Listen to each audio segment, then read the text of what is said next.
নমস্কাৰ, মোৰ নাম হৈছে অনংজা চাংমাই। মই দ্বিতীয় শ্ৰেণীৰ ছাত্ৰী। মই আপোনালোকৰ আগত সাধু এটি ক'বলৈ আগবাঢ়ি আহিছোঁ। সাধুটোৰ নাম হৈছে শিয়াল আৰু টেঙা আঙুৰ। এসময়ত এখন হাবিত ৰাণী বুলি এজনী শিয়াল আছিল। তাইৰ গাটো বৰ বেয়া আছিল। ৰাণী বহুদিনৰ পৰা একো খোৱা নাছিল। ৰাণীয়ে ভাবিলে বহুদিনৰ পৰা একো খোৱা নাই, যাওঁচোন চাওঁগে ৰাস্তাতে কিবা বিচাৰি পাওঁ নেকি। ৰাণী গৈ থাকিলে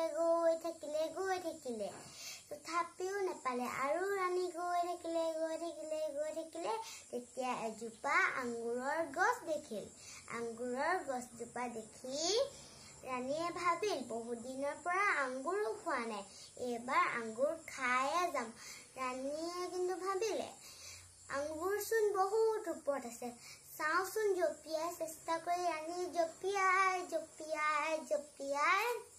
ৰাণী চেষ্টা কৰিল, কিন্তু নোৱাৰিল। ৰাণী আকৌ জঁপিয়াই আকৌ চেষ্টা কৰিল, কিন্তু তেতিয়াও নোৱাৰিল। ৰাণী তাৰপিছতে ভাবিলে মনতে, আঙুৰখিনি দেখিবলৈ বৰ টেঙা লাগিছে,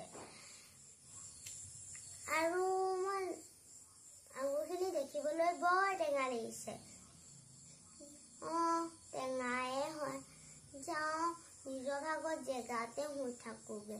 তাৰপাছতে ৰাণী নিজৰ জেগাত শুই থাকিল। তেনেহলে আমি এই সাধুখনৰ পৰা শিকিলো কি আমি এলেহুৱাৰ মনৰ হ'ব নেলাগে। যদি শিয়ালজনীয়ে অকণমান চেষ্টা কৰিলেহেঁতেন, তেতিয়া কামৰ মিঠা ফল পালেহেঁতেন। ধন্যবাদ।